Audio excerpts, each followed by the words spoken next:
اللہ اللہ اللہ اللہ اللہ لڑی ہیں، کلمی جنگیں بھی لڑی ہیں، تو اب بھی معتزلہ ہیں لیکن جدید معتزلہ ہے کہ وہی عقل کی باتیں کرتے ہیں، کیونکہ عقل اگر رہنمائی کر سکتی تو اللہ نبی کیوں بھیجتا، قرآن کو بھیجتا، خود بخود ہم عقل کے ذریعے راستہ معلوم کر لیتے۔ اب یورپ والے سمجھتے ہیں ہم بڑے عقل پرست ہیں اور وہ بدترین کام کر رہے ہیں اسی عقل کے ذریعے۔ لوط علیہ السلام کی قوم مرد مردوں سے بدفعلی کرتے تھے، وہ بھی کوئی انہوں نے قومی اسمبلی میں بل پاس کر کے، تالیوں کی گونج میں بل پاس کر کے اس کو کوئی قانون نہیں بنایا تھا، وہ غلط کام کرتے تھے، اس کی اللہ نے مذمت کی، بلکہ یہ بھی بتایا کہ پوری قوم کو اللہ نے تباہ کر دیا، غرق کر دیا۔ وہ سمندر ابھی تک ڈیڈ سی کہلاتا ہے کہ کوئی چیز اس میں زندہ نہیں رہ سکتی۔ اب عقل پرست یورپ کے لوگوں نے اسی چیز کو تالیوں کی گونج میں قانون بنایا کہ جی مرد مردوں سے شادی کر سکتے ہیں۔ اب عقل کے ذریعے انہوں نے یہ قانون بنایا جی آزادی ہونی چاہیے، اور یہ اتنا غلط قانون بنا دیا۔ اسی طرح اور بھی بہت سے، حتیٰ کہ یہ قانون بنا دیا سکن ٹو سکن از نو سن، چمڑے سے چمڑا لگ جائے کوئی گناہ نہیں۔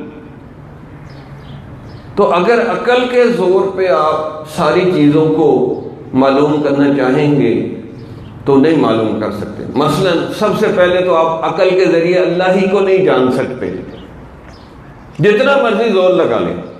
پروفیسر یوسف سلیم چشتی علامہ اقبال کے پاس گئے، کیونکہ فلسفی اس کو کہتے ہیں جو سارے کام عقل کے زور پہ کرتا ہے۔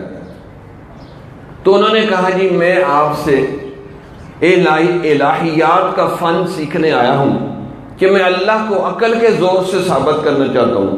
تو علامہ اقبال نے ان کو کہا کہ جتنا مرضی زور لگا لے اللہ تعالیٰ عقل میں نہیں آ سکتے، کیونکہ وہ لا انتہا ہے، عقل محدود ہے، تو لا انتہا چیز محدود میں کیسے آ سکتی ہے؟ ایک گھڑا پانی کا یا ایک سمندر ایک پیالے میں آ سکتا ہے؟ تو آ ہی نہیں سکتی۔ لیکن اس زمانے میں ہم کہتے ہیں نہیں جی ہماری عقل نہیں اس چیز کو مانتی، ہمیں سمجھ نہیں آتی، ہم تو جو عقل سے چیز ہوگی وہ مانیں گے۔ اسی لیے اللہ کے بارے میں کسی نے بڑی خوبصورت بات کہی کہ تو دل میں تو آتا ہے سمجھ میں نہیں آتا، بس میں جان گیا تیری پہچان یہی ہے کہ اللہ دل میں آتے ہیں سمجھ میں نہیں آتے۔ یہ سارا زور مفتی صاحب نے اسی دل پہ لگایا کہ دل بن جائے تو اللہ اس کے اندر آ جاتے ہیں۔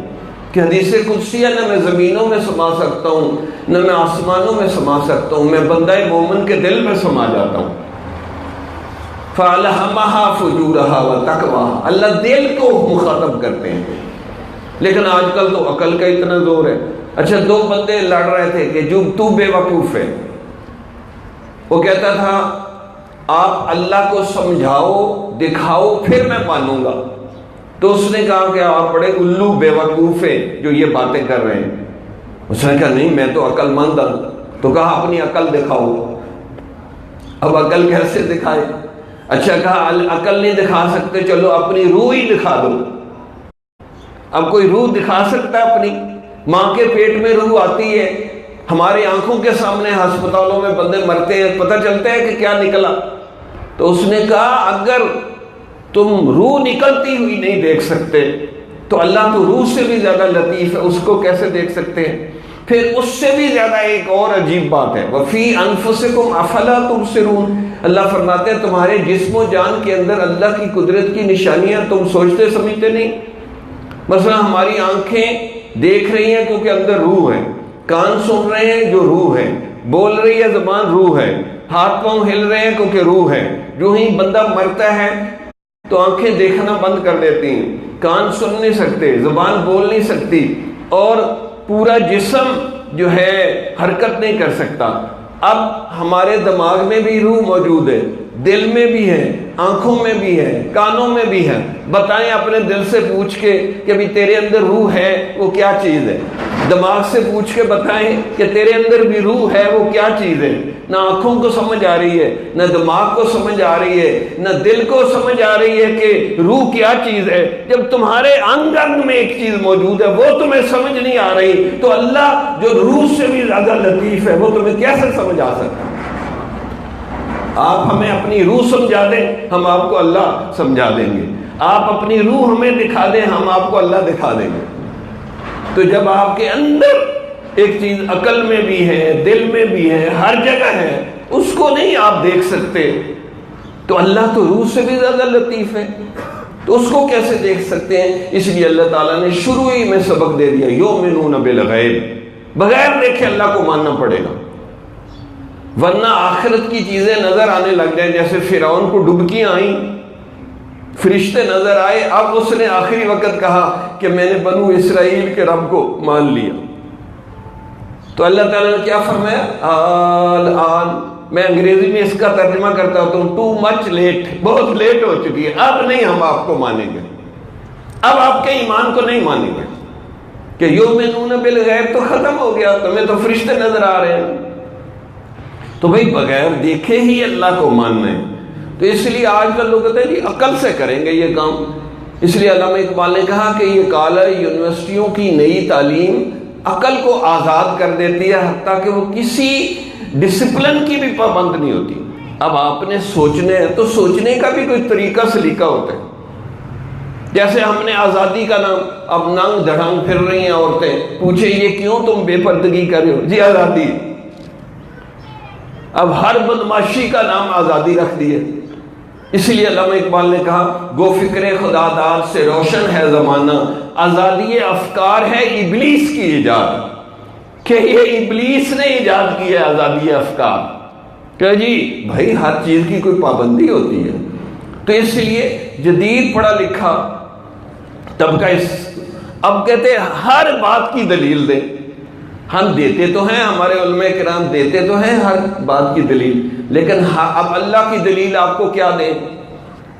قرآن آپ پڑھتے نہیں ہیں، سمجھتے نہیں ہیں، قرآن کے ذریعے ہی اللہ سمجھ آتا ہے، وہ سمجھتے نہیں ہیں، پڑھتے نہیں، آپ کہتے ہیں سائنس کے ذریعے اللہ سمجھاؤ۔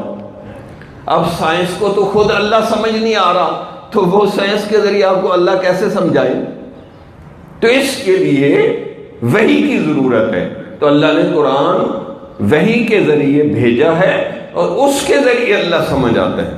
اورنگزیب عالمگیر کی ایک بیٹی تھی جو شاعرہ بھی تھی، شاعری کرتی تھی، تو حضرت منع بھی کرتے، لیکن شاعر کی جس کی طبیعت شاعروں والی ہو وہ منع نہیں ہو سکتا، اس کو یوں جوش چڑھتا ہے تو وہ شعر بنا دیتا ہے۔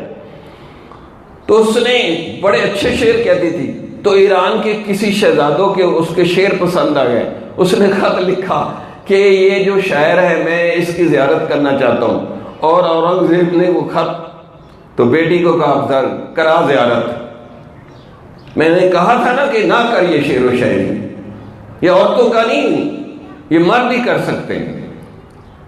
تو کہا ابا جی ناراض نہ ہوں، میں اس کو ایسا جواب دوں گی کہ وہ کبھی نہیں آئے گا زیارت کرنے۔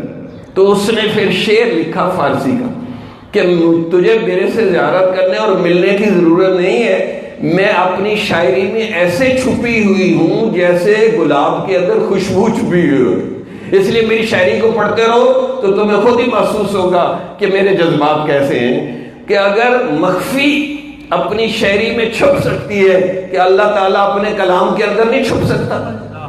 تو اس لیے کہتے ہیں کہ اگر آپ ڈوب کے قرآن کو پڑھیں گے تو انشاءاللہ آپ کو اللہ کی تجلیات اور پتہ نہیں کیا کیا کچھ نظر آئے گا۔ اسی لیے نبی صلی اللہ علیہ وسلم سے پوچھا گیا کہ یا رسول اللہ ہم سب سے زیادہ کس چیز کے ذریعے اللہ کا قرب حاصل کر سکتے ہیں؟ فرمایا جو چیز اللہ سے نکلی ہے قرآن، اس کے ذریعے آپ سب سے زیادہ اللہ کا قرب حاصل کر سکتے ہیں۔ لیکن جدید طبقہ قرآن اس کو سمجھ آتا نہیں، وہ کہتے ہیں عقل کے ذریعے اللہ سمجھاؤ۔ بھئی عقل کے ذریعے اللہ سمجھ نہیں آ سکتے، ذکر کے ذریعے اللہ سمجھ آتے ہیں، یا قرآن کی صحبت کے ذریعے اللہ سمجھ آتے ہیں۔ تو اس لیے یا مشائخ کی صحبت میں بیٹھے کیونکہ ان کی باتوں میں یقین ہوتا ہے، تو اس یقین کی وجہ سے دوسرے بندوں کو بھی یقین نصیب ہو جاتا ہے۔ اور کئی دوست کہتے ہیں کہ بس جی 1-2 مجالس میں ہی مجھے مرد مومن بنا دیں۔ بھائی آپ کو وہمی بھرنے کے لیے، شکوک و شبہات پیدا کرنے کے لیے کتنا عرصہ لگا، تو آپ کو کچھ وقت لگانا پڑے گا۔ اب میں کہوں حضرت مولانا احمد علی لاہوری سے کسی وکیل نے کہا جی قرآن تو بڑا آسان ہے، آپ لوگ مولوی اس کو مشکل بناتے ہیں، تو حضرت سنتے رہے اس کی باتیں، پھر پتہ چلا یہ وکیل ہے، تو حضرت نے بڑی ایک عجیب طریقے سے اس کو بات سمجھائی، کیونکہ وکیل تو بحث بہت کرتے ہیں۔ تو حضرت نے کہا بھئی آپ وکیل ہیں تو میرا بھی ارادہ کہ میں بھی وکیل بنوں، لیکن بس میں یونیورسٹی کالج بھی نہیں جاؤں گا اور بس کتابیں لے کے میں گھر میں ہی بیٹھ کے یاد کر کے امتحان دے کے وکیل بننا چاہتا ہوں۔ اس نے کہا جی یہ تو کبھی نہیں بن سکتے، آپ کو استادوں کے پاس کالج میں پڑھنا پڑے گا، پھر ڈگری ملے گی، پھر آپ کو کسی سینئر وکیل کے ساتھ رہ کے جی دھوکہ فراڈ کرنے کے طریقے بھی سیکھنے پڑیں گے، تو پھر کہیں جا کے آپ بڑے وکیل بنیں گے۔ تو کہا ایک چھوٹا سا کام کرنے کے لیے آپ کہتے ہیں جی کالج یونیورسٹی میں بھی جانا پڑے گا اور سینئر وکیل کے ساتھ بھی رہنا پڑے گا، پھر آپ وکیل بن سکتے ہیں۔ تو کہا کہ یہ قرآن نعوذ باللہ اتنی گری پڑی چیز ہے، تو گھر میں ہی بیٹھ کے پڑھتے رہیں گے تو سب کچھ سمجھ آ جائے گا۔ فرمایا قرآن بھی علماء سے سیکھنا پڑتا ہے، سمجھنا پڑتا ہے۔ بڑے بڑے مفسرین نے زندگیاں لگا دی ہیں، تفاسیر لکھی ہیں، جی ایک ایک بات کو واضح کرنے کے لیے کتنا کچھ کیا ہے۔ تو اس طرح نہیں سمجھ آتا جیسے آپ کہہ رہے ہیں کہ جی میں انٹرنیٹ سے قرآن سیکھ لوں گا، جی فلاں جگہ سے سیکھ لوں گا۔ دیکھیں سب سے اہم اسلام میں صحبت ہے۔ صحابہ حاجی بھی تھے، نمازی بھی تھے، مجاہد بھی تھے، لیکن وہ مجاہدین نہیں کہلائے، صحبت سے صحابی کہلائے۔ پھر اگلی نسل صحابہ کی صحبت میں بیٹھی، وہ بھی حاجی تھے، نمازی تھے، مجاہد تھے، وہ بھی مجاہدین نہیں کہلائے، وہ صحبت کی برکت سے تابعین کہلائے۔ پھر اگلی نسل تبع تابعین کہلائی، وہ بھی حاجی تھے، نمازی تھے، مجاہد تھے، وہ بھی مجاہدین نہیں کہلائے، وہ بھی صحبت کی برکت سے تبع تابعین کہلائے۔ اب اسی طرح قیامت تک اولیاء اللہ بنیں گے، تو وہ بھی کسی شیخ کی صحبت میں بیٹھ کے اولیاء اللہ بنیں گے، پھر اللہ تعالیٰ ان کو نسبت احسان نصیب فرمائے گا۔ تو اس لیے صحابہ صحبت سے بنے، تابعین صحبت سے بنے، تبع تابعین صحبت سے بنے، اور قیامت تک اللہ والے صحبت کے ذریعے بنیں گے۔ خواہ وہ مفتی ہو، عالم ہو، اس کو نے تھیوری تو پڑھ لی ہے، قرآن حدیث کی کتابیں تو پڑھ لی ہیں، اب اس نے پریکٹیکل نہیں کیا۔ جب وہ کسی سینئر شیخ کے ساتھ رہ کے پریکٹس کرتا ہے تو پھر اس کو صحیح حقائق و معرف کا اسلام کا پتہ چلتا ہے، پھر اس کو عمل کرنے کی توفیق ملتی ہے۔ پھر اس کی تہجد چھوٹ جائے وہ اس طرح پریشان ہوتا ہے کہ جیسے کوئی فرض نماز کے چھوٹنے سے پریشان ہوتا ہے، کیونکہ اس کا اللہ کے ساتھ خصوصی تعلق جڑ جاتا ہے۔ تو صحبت سے ہی بنتا ہے۔ اسی لیے کسی نے بڑی عجیب بات کہی ہے، تو تھوڑی سی لو درجے کی، لیکن سمجھانے کے لیے کہا کہ بیوی بیٹھی ہو اسلام آباد میں، میاں بیٹھا ہو کراچی میں، بڑے میسج آ رہے ہیں محبت کے کہ میں آپ کے بغیر رہ نہیں سکتی، بس مجھے تو جی یہ ہے وہ ہے، محبت کی بڑی باتیں ہو رہی ہیں، لیکن آپس میں کبھی ملاقات نہیں ہوئی تو بچہ ہو سکتا ہے۔ اسی طریقے سے جتنا مرضی شیخ سے آپ خط و کتابت کرتے رہیں، لیکن جب تک آمنے سامنے بیٹھ کے ان کی بات نہیں سنیں گے، کوئی سوال جواب نہیں کریں گے، اس وقت تک روحانی بچہ بھی نہیں اندر بن سکتا۔ روحانی بچہ بھی اسی وقت بنے گا جب آپ شیخ کے سامنے بیٹھیں گے، ان کی باتوں کو سنیں گے، ان کی ڈانٹ ڈپٹ کو برداشت کریں گے۔ وہ جو ہے کئی طریقوں سے آپ کو آزمائے گا، اس کے بعد پھر آپ کے اندر وہ نسبت کا نور جانا شروع ہو جائے گا، اور پھر ایک وقت آئے گا اللہ تعالیٰ آپ کو نسبت کے نور سے معطر کر دے گا۔ تو آج ہم کہتے ہیں جی کوئی شارٹ کٹ راستہ بتاؤ، تو بھئی شارٹ کٹ راستہ یہی ہے کہ صحبت میں آنے کی کوشش کریں۔ اچھا جو علماء، علامہ سید سلیمان ندوی، اس وقت بہت 2-3 ہی علامہ ہوتے تھے، علامہ اقبال، علامہ سید سلیمان ندوی، علامہ شبیر احمد عثمانی، 2-4 ہی علامہ ہوتے تھے۔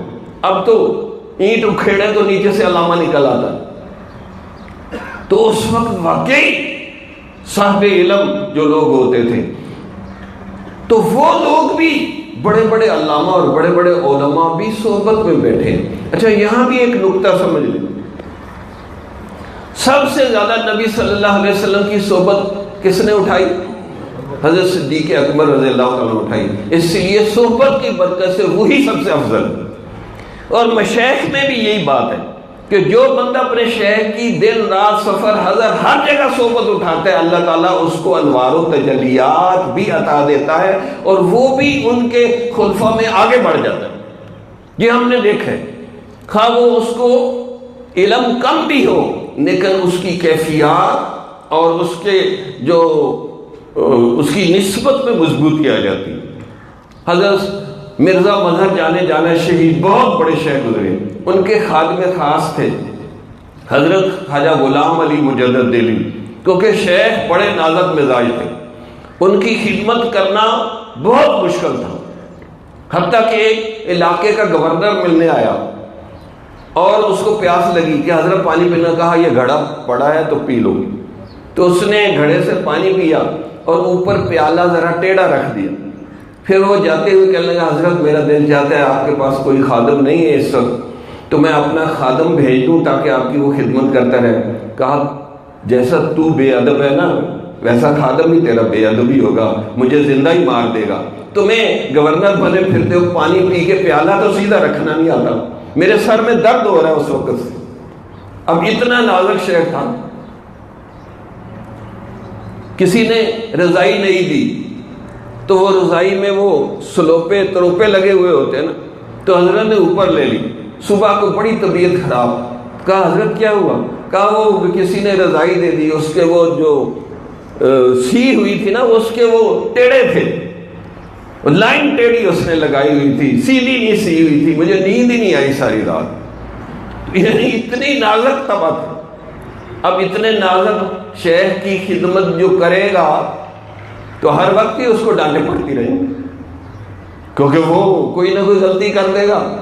تو یہ خواجہ غلام علی مجدد دہلوی نے سب سے زیادہ حضرت کی خدمت کی. حالانکہ حضرت کے خلفاء میں سے علامہ سید علامہ ثناء اللہ پانی پتی جنہوں نے تفسیر مظہری لکھی کی کمالات بھر دی اس میں, وہ بھی اس مقام کو نہیں پہنچ سکے جس مقام کو ان کے خادم خاص خواجہ غلام علی مجدد دہلوی پہنچے. کہ حضرت تھانوی نے لکھا ہے کہ یہ 13ویں صدی کے مجدد خواجہ غلام علی مجدد دہلوی صرف شیخ کی صحبت اور خدمت کی برکت سے اتنے اونچے کمالات مل گئے. کیا کرتے تھے؟ روز 10 پارے تہجد میں پڑھتے تھے اور 10,000 دفعہ لا الہ الا اللہ کی ضرب لگاتے تھے. فرماتے تھے اگر میں کسی مزار پہ فاتحہ پڑھنے جاتا ہوں تو صاحب مزار کی روحانیت میرے سامنے دب جاتی ہے, لیکن میں ادب کی وجہ سے اپنی روحانیت کو پیچھے ہٹا لیتا ہوں. اسی طرح جس نے بھی اپنے مشائخ کی زیادہ صحبت اٹھائی ہے تو ان کو زیادہ فائدہ ہوتا ہے. لیکن آج کل تو کیونکہ مصروفیت کا زمانہ ہے, بیوی بچوں کو دینے کے لیے ٹائم ہے, ہاں جی دوستوں کو دینے کے لیے ٹائم ہے, موبائل شریف کو تو ہم سب سے زیادہ ٹائم دیتے ہیں, تو پھر کہتے ہیں کہ جی ہماری ترقی نہیں ہوتی. بھی ترقی تو ہو رہی ہے, موبائل کے ساتھ ترقی ہو رہی ہے, شیخ کے ساتھ تو کہ آپ ٹائم ہی نہیں لگاتے تو ترقی کیسے ہو؟ بس کہتے ہیں جی حضرت پنڈی اسلام آباد میں آ کے ہی ہمیں فیض پہنچا ہے, ہم جنگ نہیں جا سکتے کیونکہ وہاں شاید ویزا لینا پڑتا ہے. بھائی دین تم نے کب سیکھا ہے؟ شیخ کے گھر میں رہ کر, پلے کالج کے چکر میں, مرے صاحب کے دفتر میں, اکبر آبادی نے کہا. تو بھئی یہ صحبت سے بندے کو فیض ملتا ہے کیونکہ شیخ کی نظر سے اس کی امام ربانی حضرت مجدد الفسانی نے لکھا ہے کہ شیخ کی گفتگو دوائی کی طرح ہوتی ہے اور اس کی نظر شفا ہوتی ہے. جہاں وہ نظر توجہ ڈالتے ہیں تو بندے کو فائدہ ہوتا ہے, لیکن ہم تو ٹائم ہی نہیں دیتے جس کی وجہ سے پھر روحانی ترقی نہیں ہوتی. تو اس لیے یہ ضروری ہے کہ آپ زیادہ سے زیادہ ٹائم دینے کی کوشش کریں. بہتر تو یہ ہے تو بہتر سے بہتر یہ طریقہ ہے کہ ہم جو حضرت کی صحبت میں جھانک جائیں، نہیں تو اگر نہ ہونے سے بہتر ہے کہ حضرت کے جہاں جہاں خلفاء ہیں ان کے ساتھ تعلق جوڑے۔ تو اس لیے بعض لوگ کہتے ہیں نہیں حضرت سے ہی ملاؤ۔ اب حضرت سے ملانا کتنا مشکل کام ہے، ہم خلفاء کے لیے بھی ملنا مشکل ہوتا ہے۔ تو میں کہتا ہوں بھائی 10 جماعتیں ہمارے پاس پڑھ لو، ایم اے اور پی ایچ ڈی حضرت کے پاس کروا دیں گے۔ لیکن وہ کہتے ہیں نہیں جی ڈائریکٹ 5 ہم پڑھے ہیں، ڈائریکٹ ایم اے میں داخلہ کرواؤ۔ اب یہ تو نہیں ہو سکتا۔ کئی لوگوں کو میں سمجھانے کے لیے کہتا ہوں بھئی ہم اپنے حضرت کے کمپاؤنڈر ہیں، اگر سرجن باہر کے ملک چلا گیا چلو بھائی کمپاؤنڈر سے ہی دوائی لے لو، مرو تو نا۔ وہ کہتے ہیں نہیں جی مر جائیں گے، لیں گے کمپاؤنڈر اس سے ہی دوائی۔ بھائی بے شک ہم بھی سب جھنگ جاتے ہیں، وہیں سے فیض اٹھاتے ہیں، لیکن یہاں اگر نہیں حضرت مل رہے تو پھر جھنگ جائیں وہاں ملے، یا ملنا مشکل ہو رہا ہے تو کسی کمپاؤنڈر سے دوائی لے لو بھائی۔ ہم ایک دفعہ پنڈی میں شروع زمانے میں ایسا بھی وقت گزرا ہے کہ ہم بندے ڈھونڈتے پھرتے تھے ملاقات کے لیے کہ آ جاؤ ہمارے حضرت سے ملاقات کر لو، وہ مکی دور تھا۔ تو حضرت نے ایک جگہ بیان کیا، کافی لوگ بیعت ہوئے، تو مجھے کہا کہ آپ ان لوگوں کو سنبھالنا، ان سے رابطہ رکھنا، ذکر فکر کروانا۔ تو بیان کے بعد حضرت بڑے ریلیکس موڈ میں ہوتے ہیں۔ میں نے بھی بے تکلفی میں حضرت کو کہا کہ حضرت جو آپ کو ایک دفعہ دیکھ لیتا ہے نا، ہم جیسوں پر اس کی طاقت نہیں پڑتی۔ تو حضرت نے کہا نہیں اصل میں بات یہ ہے کہ جو ہمارے شیخ پیر غلام حبیب کو دیکھ لیتا تھا پھر اس کی کسی اور پہ تک نہیں پڑتی تھی۔ تو میں نے کہا معاملہ حضرت ایسا ادھر بھی ہے کہ لوگ آپ کو دیکھنے کے بعد خلیفہ کو کچھ نہیں سمجھتے، تو اس لیے فیض پھر اٹھاتے نہیں۔ بھائی بہتر تو یہ ہے کہ حضرت کے پاس ہی جائیں، لیکن کسی وجہ سے نہیں جا سکتے تو حضرت فرماتے ہیں جب باغ بڑا ہو جائے تو مالی رکھے جاتے ہیں تاکہ پورے باغ کی حفاظت ہو۔ تو اس لیے جس شہر میں جو خلیفہ ہے اس کی صحبت اٹھائیں، اس سے سلوک سیکھیں، اسباق لیں، پھر آخر کار وہ آپ کو جھانگی لے کے جائے گا، کہیں اور نہیں لے کے جاتا انشاءاللہ۔ تو اس لیے صحبت میں بیٹھنے کی کوشش کریں۔ اس طرح ہمارے ہاں مجلس ذکر ہوتی ہے ہر ہفتے والے دن عصر سے عشاء تک، یہاں لوگ رہتے بھی ہیں۔ ہماری مجلس ذکر بڑی لمبی ہوتی ہے، عصر سے شروع ہوتی ہے، ختمات ہوتے ہیں، پھر بیان ہوتے ہیں علماء کے، پھر مغرب کے بعد بھی ہوتے ہیں، پھر 9:30 بجے کے قریب میرا گھنٹے 1.5 گھنٹے کا بیان ہوتا ہے، پھر ذکر فکر مراقبہ اور دعا ہوتی ہے، اور پھر کھانا ہوتا ہے، پھر رات کو یہاں قیام کرتے ہیں، پھر تہجد، پھر درس قرآن، پھر اشراق پڑھ کے ہم چھٹی دیتے ہیں۔ تو کئی عشق والے رہتے ہیں اور عقل والے پھر چلے جاتے ہیں، ہم ان کو بھی چھٹی دے دیتے ہیں، بھئی جو جانا چاہے چلا جائے، جو رہنا چاہے اس کی مرضی ہے۔ تو اسی طرح مختلف خلفاء کے مختلف دن ہیں۔ اب ہم نے یہاں ایک خصوصی پروگرام شروع کیا ہے کہ حضرت نے ایک دفعہ ہم لاہور جا رہے تھے تو ایک ڈاکٹر صاحب حضرت کی گاڑی چلا رہے تھے، حضرت نے کہا میرا دل چاہتا ہے کہ علماء جو فارغ التحصیل ہیں ان کو میں اپنے پاس رکھوں، ان کو نفسیات، جدید علوم، تخصص فی الفقہ بھی کرواؤں، اور ساتھ ساتھ دعوت دینے کے طریقے، نفسیات، یعنی عوام کو، دنیا داروں کو تبلیغ کرنی ہے تو دنیا داروں کی نفسیات سمجھاؤں کہ کس کو بات کیسے کرنی ہے، تاکہ یہ ہمارے علماء رول ماڈل بن کے پھر معاشرے میں جائیں۔ تو ہم نے اس بات کو لے لیا، تو ہم حضرت کی اس بات کو پورا کر رہے ہیں۔ اس دفعہ ہم نے 25 علماء کو یہاں رکھا ہے، تو ان کو حضرت کی کچھ کتابیں بھی پڑھائیں گے، رہے سلامت تمہاری نسبت، اور تاب منزل صرف دیوانے گئے، اور میری بھی کچھ کتابیں ہیں وہ بھی ہم نے داخل نصاب کی ہیں، تاکہ ومل احسان والی کیفیت بھی مفتیوں کو آئے۔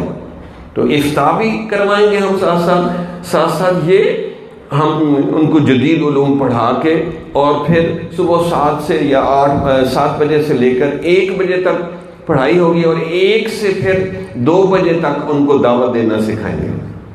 کیونکہ ہمارے عموماً ہوتا یہ ہے کہ 8 سال تحریری امتحان ہوتے ہیں، 9ویں سال کہتے ہیں ممبر پہ بیٹھ کے جی بیان کرو۔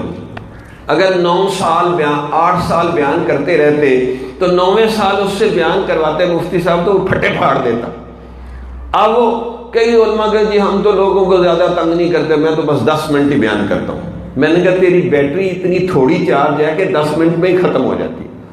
میں نے کہا ہمارے تبلیغی بھائی کو کسی کو کھڑا کر دو، 2-3 گھنٹے تو معمولی چیز ہے بیان ان کا، تو میں نے کہا آپ کی بیٹری اتنی تھوڑی چارج ہے کہ 10 منٹ میں ہی ختم ہو جاتی، تیاری نہیں کرتے، اس کے لیے کتابیں ہی نہیں پڑھتے۔ تو اس لیے ہم نے یہ اسپیشل کورس شروع کیا ہے، تخصص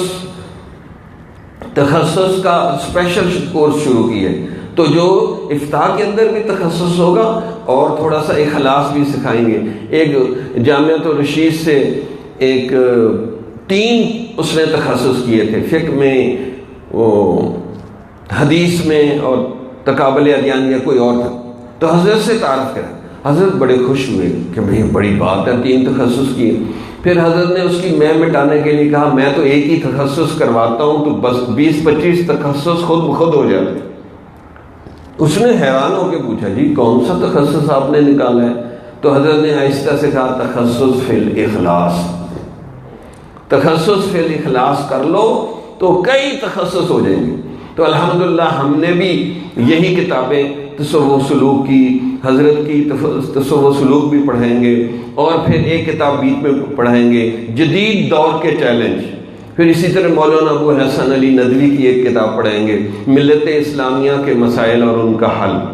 تو یہ جو جدید برننگ ایشو ہے نا، یہ خاص طور پہ ہم اپنے علماء کو پڑھائیں گے، سکھائیں گے، تاکہ جب وہ یہاں سے نکلیں تو وہ ایک رول ماڈل علماء میں شامل ہوں، کالجوں، یونیورسٹیوں، دفتروں، جہاں ان کو لے جائے وہ درس قرآن دے سکیں، سوالوں کے جواب دے سکیں، وہ دین کو لوگوں کی عقل کے حساب سے سمجھا سکیں۔ کلم الناس علی قدر عقولہم، کہ لوگوں کو ان کی عقل کے حساب سے بات سمجھاؤ۔ تو اسی طرح ہم تھوڑا سا وظیفہ بھی دیں گے 4-5 ہزار، تو اس لیے جو علماء اب تک نہیں جن کو پتہ چل سکا تو ان کو یہ ہم اطلاع دے رہے ہیں، دعوت دے رہے ہیں کہ کل سے یہ شروع ہو جائے گا انشاءاللہ 7 سے لے کر 2 بجے تک، اور یہ ابھی خاص طور پہ اسی کا افتتاح بھی ہوگا۔ اسی طرح بخاری شریف جامعۃ الصالحات میں یہاں سے آواز جا رہی ہے، اور وہاں جو ہے بخاری شریف کی بچیاں بیٹھی ہیں، وہ جو ہے بخاری شریف کا افتتاح بھی ہوگا۔ اسی طرح ساری اور کتابیں بھی، ہمارا عامہ بھی ہے، رابعہ بھی، اور بھی کئی کلاسیں ہماری ہیں، ان کا بھی افتتاح ہوگا۔ تو تخصص کا بھی خاص طور پہ اور بخاری شریف کا یہ افتتاح ہوگا۔ حضرت پہنچنے والے ہیں، کیونکہ ٹائم ہمیں ملا نہیں شام کا، عموماً تو عصر سے عشاء تک ہم رکھتے ہیں، تو اس میں تو آخر تک مجمع ہوتا ہے۔ تو حضرت نے کہا بھی میں یہی ٹائم دے سکتا ہوں 11 بجے، لینا تو ٹھیک ہے، نہیں تو یہ بھی نہیں ملے گا۔ پھر کیا کر سکتے تھے، مرتا کیا نہ کرتا، ہم نے کہا چلے حضرت یہی دے دیں۔ تو ہم نے دعوت تو بہت سے لوگوں کو دی ہے، علماء طلباء تو کافی آ گئے ہیں، لیکن ہمارے لوگ دفتروں میں مصروف ہیں، اس لیے آج لوگ زیادہ تو نہیں ہیں۔ بہرحال ہم نے وقت لے لیا کہ ایئرپورٹ سے اترے، ہم نے کہا کہ ادھر سے ہمارا پروگرام کرتے ہوئے آپ جانتی سے لے جائیں، تو یہ بھی بڑی سعادت ہے۔ تو اللہ سے دعا ہے کہ اللہ تعالی ہمیں جو ہے نا اس کو اچھے طریقے سے کرنے کی توفیق دے۔ اب آپ لوگوں کو یہ خصوصی دعوت ہے کہ ایک تو مجلس ذکر میں بھی آیا کریں، اور دوسرا یہ ہمارا تخصص کے پروگرام میں اگر 2-3 گھنٹے کوئی آنا چاہے، تھوڑے وقت کے لیے آنا چاہے، تربیت کے لیے آنا چاہے، وہ بھی بیٹھ سکتا ہے۔ سند اس کو نہیں دیں گے، بس وہ سماعت کر سکتا ہے، سن سکتا ہے کہ کس طرح ہم کام کو چلا رہے ہیں۔ اور دوسرے عوام سے یہ ہے کہ ہم ویڈیو بھی ہماری جاتی رہتی ہے، وہ بھی سنیں، لیکن اس میں وہ اثر نہیں ہوتا جو مجلس ذکر میں بندہ یہاں آ کے سامنے بیٹھ کے فائدہ اٹھاتا ہے۔ لیکن نہ ہونے سے وہ کچھ نہ کچھ ہونا تو بہتر ہے، اس لیے بہتر یہ ہے کہ مجلس ذکر میں آئیں، یا دوسرے جہاں بھی مجلس ذکر ہو رہی ہے اس میں شامل ہونا چاہیے تاکہ روحانی ترقی نصیب ہو۔ یہ ذکر فکر اور صحبت کے ذریعے بندے کو عمل کرنے کی توفیق ملتی ہے۔ اچھا، بہت سے بچیوں کے فون آ رہے ہیں، لوگوں کے فون آ رہے ہیں کہ عید کے بعد سے تہجد بھی چھوٹ گئی، معمولات بھی چھوٹ گئے، یہ بھی چھوٹ گیا، وہ بھی چھوٹ گیا۔ میں نے کہا اس لیے کہ عید کی رات ہی آپ نے مستی شروع کر دی، شیطان کھل گیا، آپ نے شیطان کی دوستی کر کے ایک چکر لگا لیا بازار کا، جو چلیں جی آج عید کی رات ہے، جو کچھ کمایا ہے رمضان کا وہ ایک رات میں ہی بیڑا غرق کر کے آ گئے۔ اب عورتوں کا بازار ہے، اس میں جا رہے ہیں، جی بیوی مجھے لے گئی، بیوی جہنم میں جانا چاہتی ہے تو آپ کو بھی لے کے جائے گی، آپ بھی جانا چاہتے ہیں۔ پھر رہی صحیح کسر عید ملنے میں، او جی عید ملنے گئے 10 جگہ، پہلے ایک دفعہ کھانا کھاتے تھے، اب 10 جگہ عید ملنے گئے، 10 جگہ انہوں نے کھلایا۔ اور جی چکھ تو لو چکھ تو لو. اب ہم جب چکھنے لگتے ہیں تو ایک دو روٹیاں تو کہیں گئی نہیں. پہلے صبح شام کھاتے تھے, اب عید کے بعد جو 10 جگہ عید ملی, 10 جگہ لوگوں نے کھلایا, کوئی شبے والا کوئی حرام کھانا کھلایا, تو وہ ساری کیفیات ختم ہو گئی. پھر کہتے جی پتہ نہیں کیا ہو گیا, روزوں میں تو ہم ٹھیک ٹھاک تھے, اور جو اب پتہ نہیں کیا ہو گیا, تہجد بھی گئی, فجر کی نماز بھی گئی. یہ کچھ ہوا ہے کہ کھانے پینے میں آپ نے بد احتیاطی کی, پھر ملنے میں کبھی کس کو مل رہے ہیں کبھی کس کو مل رہے ہیں, اور وہاں بھی کام خراب ہو گیا. تو اس لیے پھر ابھی تک نہ معاملات ہو رہے ہیں کئی لوگوں کے, نہ تہجد ہو رہی ہے, نہ کچھ ہو رہی ہے, کہ اس لیے کہ آپ نے عید کے بعد شیطان سے دوستی کر لی. الذی یوسوس فی صدور الناس من الجنۃ والناس. اللہ نے آخری بات, لیٹسٹ چیز جو قرآن میں لکھی ہے نا, کہتے ہیں نا یہ لیٹسٹ ڈیزائن ہے, یہ لیٹسٹ چیز آخر پہ لکھی ہے کہ شیطان کہاں کہاں ہوں گے, جنوں میں سے بھی ہوں گے اور انسانوں میں سے بھی شیطان ہوں گے. تو انسان شیطان بھی ہو جاتے ہیں, پھر ہم ان سے مل کے اپنا بیڑا گرک کر لیتے ہیں. یقین کریں میں آپ کو تجربے کی بات بتاتا ہوں, بعض بے نمازی اور فضول قسم کے لوگوں سے معانقہ کیا, فوراً دل دماغ کی سارے لطائف ٹھنڈے پڑ گئے. اور بعض مشائخ کے ساتھ ایک دفعہ معانقہ کیا اور لطائف جاری ہو. آپ کہتے ہیں کہ کچھ نہیں ہوتا, بہت کچھ ہوتا ہے. اس لیے ہمارے حضرت پیر غلام حبیب فرماتے تھے کہ مومن چھوئی موئی کے پودے کی طرح ہوتا ہے, جیسے اس کو ہاتھ لگائیں وہ کملا جاتا ہے, ایسے اسی طریقے سے آپ کملا جاتے ہیں. مجھے یاد ہے 1991 میں ہم ایک مہینہ حضرت کے ساتھ رہے تھے. جب بیعت ہوئے ہم ملتان ایئرپورٹ پہ ہوائی جہاز کا انتظار کر رہے تھے, گاڑی میں بیٹھے. ایک آدمی نے کہا حضرت ٹی وی دیکھنا کیسا ہے؟ تو حضرت نے کہا اگر آپ 5 گھنٹے مسجد میں بیٹھ کے مراقبہ کریں اور پھر ایک نظر آ کے ٹی وی پہ عورتوں کو دیکھ لیں تو آپ کے 5 گھنٹے بالکل صاف ہو جائیں گے, زیرو ہو جائیں گے,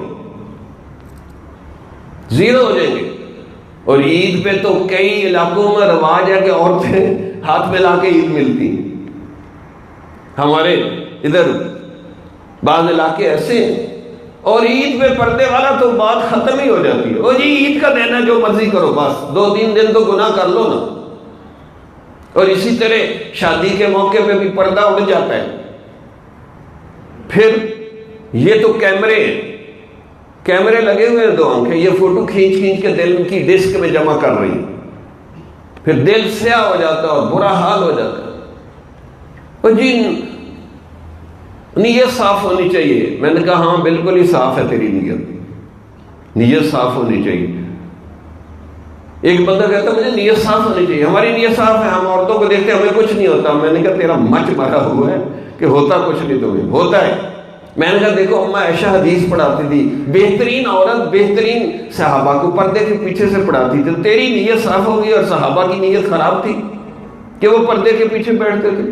ایسے لوگ ہیں کہ گناہ کو گناہ بھی نہیں کہتے, گناہوں کے بڑے خوبصورت نام رکھ کے جائز بنا لیتے ہیں. اگر گناہ کو گناہ سمجھ کے کریں تو کبھی نہ کبھی آپ کو اللہ توبہ کی توفیق دے گا. اگر آپ گناہ کا نام بدل کے اس کو جائز بنا لیں گے, اللہ اتنا ناراض ہوگا آپ سے توبہ کی توفیق ہی چھین لے گا. اس لیے رشوت کا نام پرافٹ, انٹرسٹ. اگر آپ کہیں کہ جی میری سود کتنا لگا, وہ کہ جی 10,000 لگا, تو کہنے سننے والے کسی کو تو شرم آئے گی نا. انہوں نے نام ہی بدل دیا, پرافٹ. اسی طرح رشوت دیتے ہیں تو کیا کہتے ہیں, کو چاہ پانی دے دو, تو رشوت کا نام چائے پانی. اور غیبت کے تو بڑے خوبصورت نام رکھے ہیں, گپ شپ لڑانا, تبصرے بازی کرنا, کمنٹس دینا, یہ سب غیبت کے نام ہیں. اور عورتوں نے غیبت کا نام بدل کے رکھا ہے دکھ سکھ رونا. اب الیکشن ہو رہا ہے, کتنی غیبتیں ہو رہی ہیں, الزام لگ رہے ہیں, غیبتیں ہو رہی ہیں, چغلیاں ہو رہی ہیں, پتہ نہیں دنیا. حضرت مفتی تقی عثمانی نے 10 بڑے بڑے گناہ لکھے ہیں کہ الیکشن کے ذریعے 10 بڑے بڑے گناہ ہوتے ہیں. لیکن الیکشن ہے جی, ہر محکمے میں سلیکشن ہوتی ہے, اور جہاں پورے ملک کو چلانا وہاں الیکشن ہوتا ہے, وہاں بھی سلیکشن ہونی چاہیے, کوئی کرائٹیریا ہونا چاہیے. جب ہر محکمے میں آپ سلیکشن کرتے ہیں تو بڑے محکمے کی کیوں نہیں سلیکشن کرتے؟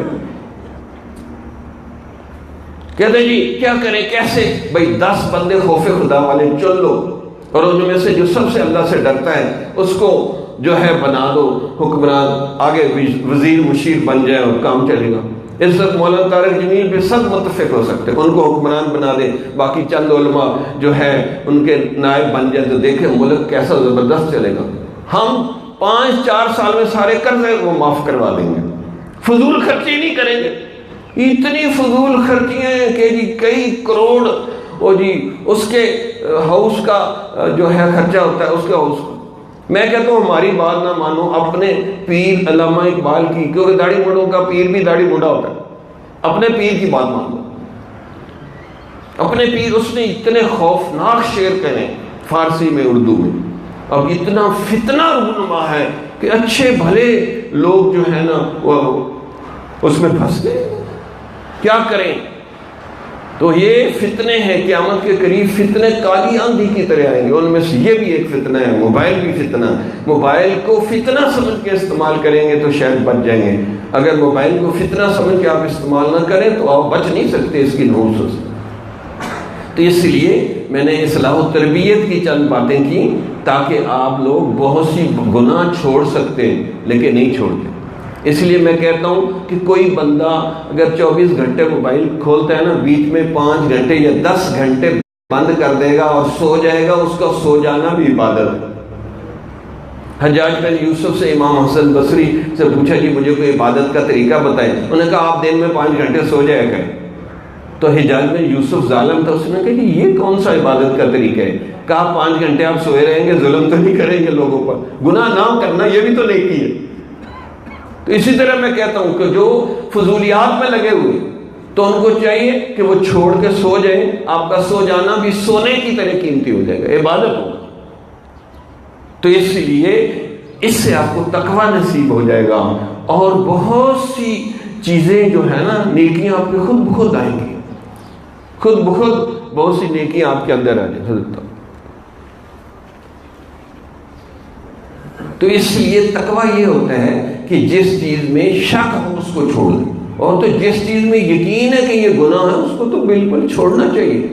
اگر آپ جان بوجھ کے زہر کھائیں یا انجانے میں زہر کھا لیں، زہر نے اپنا اثر کرنا ہے، تو گناہ زہر کی طرح ہے، خواہ چھوٹا گناہ ہے یا بڑا، اس نے زہر کرنا ہے۔ اب زہر کی گولی پہ چاندی کے ورق چڑھا کے کھا لیں، زہر اثر نہیں کرے گی۔ تو آج چیزوں کے نام بدل بدل کر اس کو جائز کر رہے ہیں، زہر کی گولی پہ چاندی کے ورق چڑھا کے کھا رہے ہیں۔ تو اس لیے یہ جو میں نے بعض چیزیں کہنا ہی ہیں کہ جی سود کا نام پرافٹ، رشوت کا نام چائے پانی ہے، جی غیبت کا نام گپ شپ لڑانا، اسی طرح چالاکی مکاری کا نام یہ فلاں بندہ بڑا ایکٹیو ہے۔ اب اس کو کہہ نہیں سکتے کہ مکار ہے کہ دھوکے باز ہے، بس اس کو بڑا ایکٹیو ہے، حالانکہ ایکٹیو نہیں۔ عموماً میں نے دیکھا ہے کہ گناہ کو تحفظ دینے کے لیے ہم انگریزی کا لفظ استعمال کرتے ہیں، جی ٹینشن ہو گئی ہے، ڈپریشن ہو گئی ہے، فلانا ایکٹیو ہو گیا، کتنی چیزیں آپ ریسرچ کر لیں۔ جب ہمیں کوئی اردو کا لفظ نہیں ملتا نا تو ہم انگریزی کے لفظ کے ذریعے اس گناہ کو وہ اجائز کرتے۔ جی فریڈم ہے، فریڈم ہے، کیا فریڈم ہے؟ گناہ کا نام فریڈم ہے؟ تو یہ نفس شیطان بندے کو دھوکے دیتا ہے، اتنے دھوکے دیتے ہیں کہ بندہ قیامت والے دن ہاتھ ملے گا نہیں، یقین کرے ہاتھ چبائے گا۔ یعوذ الظالم علی یدیہ، ظالم گناہگار ہاتھ چبائیں گے۔ تو اس لیے ہمیں چاہیے کہ ہم گناہ کو کم از کم گناہ سمجھ کے کریں، بالفرض کرنا بھی پڑے تو انتہائی بیداری کے ساتھ گناہ کو گناہ سمجھ کے کریں، تو کبھی نہ کبھی اللہ آپ کو توبہ کی توفیق دے دے۔ اگر گناہ کو گناہ سمجھ کے نہیں کریں گے تو پھر اللہ آپ سے توبہ کی توفیق چھین لے گا۔ چلتا ہے تو چلا دو، اگر شور نہ کرے۔ تو اس لیے یہ خصوصی میں وصیتیں کر رہا ہوں تاکہ آپ لوگوں کو روحانی ترقی نصیب ہو، اور آپ جو ذکر فکر کر رہے ہیں اس کا فائدہ ہو۔ ادھر سے آپ قورمہ کھائیں، بریانی کھائیں اور دنیا کے مزیدار کھانے کھلائیں کہ آپ بھولو پہلوان بن جائیں، لیکن ادھر سے تھوڑی سی زہر کی گولی بھی کھائیں تو وہ کھانا آپ کو فائدہ دے گا۔ اسی طرح آپ ذکر فکر بھی کریں، معمولات بھی کریں، لیکن ادھر سے گناہ کرتے رہیں تو وہ ذکر فکر پھر فائدہ نہیں دیتا۔ تو اس لیے ذکر فکر کا بھی اصل مقصود ہے آپ سے گناہ چھڑا دو، کہ اس لیے ذکر فکر کرتے رہیں، اچھے ماحول میں بیٹھتے رہیں تو گناہ بھی چھوڑیں، شک والی چیزیں بھی چھوڑیں۔ دا ما یریبک الی ما لا یریبک، حدیث میں آتا ہے کہ شک والی چیز چھوڑ دو، جس میں شک نہیں ہے، یقین والی بات اس کو عمل کرو۔ تو اور پھر فرمایا تہمت کی جگہ سے بھی بچو، جہاں آپ کو گناہ کی تہمت لگنے کا خطرہ ہے اس جگہ سے بھی بچیں، تو پھر آپ کو تقویٰ پرہیزگاری کی اللہ توفیق دے گا۔ اور کتابوں میں لکھا ہے کہ سب سے زیادہ بندے کی بخشش تقویٰ کی وجہ ہوگی قیامت والے دن۔ تقویٰ کا مطلب ہے کہ آپ اللہ سے ڈر ڈر کے زندگی گزاریں، غیبت نہ کریں، چغلی نہ کریں، کسی سے بدگمانی نہ رکھیں، غلط فہمی نہ رکھیں۔ پہلے غلط فہمی آتی ہے، پھر بدگمانی آتی ہے، پھر بد زبانی شروع ہو جاتی ہے۔ تو نپ دا ایول ان دا بڈ، بیماری ہو یا برائی ہو اس کو شروع ہی سے روکیں تو رک جائے گی، لیکن اگر بیماری یا برائی بڑھ گئی تو پھر روکنا مشکل ہو جائے گا۔ تو اس لیے یہ گزارشات ہیں تاکہ آپ ان پر عمل کر کے ہر قسم کے ظاہری باطنی گناہوں سے بچنے کی کوشش کریں۔ اچھا، ظاہری گناہوں سے تو پھر بھی کچھ بچ جاتے ہیں، باطنی گناہ مثلا انٹرنیٹ یہ ایسا جنگل ہے جس میں سانپ ہیں، بچھو ہیں، بھیڑیے، بڑی بڑی بلائیں ہیں اس کے اندر۔ غلط فلمیں دیکھ رہے ہیں، ناچ گانے دیکھ رہے ہیں، ہاں جی، اور بد نظری ہو رہی ہے اور آپ کو پرواہ نہیں۔ تو یہ سب کچھ لکھا جا رہا ہے۔ فرشتے بھی، میں تو کبھی سوچتا ہوں جو نوجوان یہ انٹرنیٹ دیکھتے ہیں فرشتے بھی ہاتھ جوڑتے ہیں، ہوں گے خدا کے واسطے بند کر دو، خود بھی سو جاؤ ہمیں بھی کچھ آرام کر لیں دو، خود بھی سو جاؤ ہمیں بھی کچھ آرام کر لیں دو۔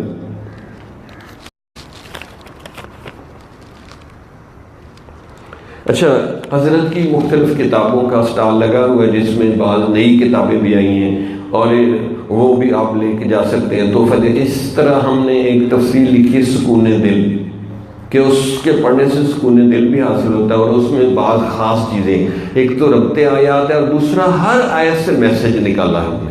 ورنہ تو ہم کہتے ہیں یہ آیت کافروں کے لیے، منافقوں کے لیے، فاسقوں کے لیے۔ بھئی سارا قرآن کافروں، منافقوں، فاسقوں، یہودیوں، عیسائیوں کے لیے، ہمارے لیے کچھ نہیں اس میں۔ تو یہ تفسیر سکون دل کی پہلی جلد آ گئی ہے ماشاءاللہ، یہ بڑی جلدی اللہ نے قبول کیا، 2 مہینے میں۔ ہمارا 1 سال میں ایڈیشن ختم ہوتا ہے، یہ 2 مہینے میں ختم ہو گئی، ہم نے دوبارہ چھپوائی ہے۔ تو اس کی ہر آیت میں سے میسج نکلا ہوا۔ پہلے سورہ الحمد کو بڑی اچھی طرح سمجھا، پھر سورہ بقرہ۔ اسی طرح اچھی صحبت کی برکات اور لوگوں کے تجربات، ایک نئی کتاب ساجد نے لکھی ہے، اس میں بھی جو ہے دوسرا حصہ پہلے پڑھیں پھر پہلا حصہ پڑھیں، تو اس سے آپ کو صحبت کی برکات کا بہت زیادہ مشاہدہ ہوگا، تجربہ ہوگا۔ اس لیے مولانا روم نے فرمایا کہ ایک گھڑی ادب کے ساتھ اللہ والوں کی صحبت میں بیٹھ جانا 100 سال کی بیریا عبادت سے بہتر ہے۔ تو یہ آج ہمیں یقین نہیں، ہمیں تو یقین ہے، عمل ہمارے پلے کوئی نہیں، لیکن ہمیں حضرت کو ڈائریکٹ اوپر لے آؤ، ڈائریکٹ اوپر ہی لاؤ، گلاس بھی لے آؤ۔ تو اس لیے اچھی صحبت کی برکات یہ بہت بڑی چیز ہے۔ اسی طرح چھوٹی بڑی اور بہت سی حضرت کی کتابیں ہیں، ان کو بھی جو ہے آپ پڑھیں، دوسروں کو سمجھائیں، تو انشاءاللہ بہت زیادہ فائدہ ہوگا۔ اللہ سے دعا ہے کہ اللہ تعالی ہمیں صحیح معنوں میں مومن بننے کی، مسلمان بننے کی توفیق نصیب فرمائے۔ اب پوری توجہ سے بات کو سنیں تاکہ ہمیں پورا فائدہ ہو۔ آخر دعوانا الحمدللہ۔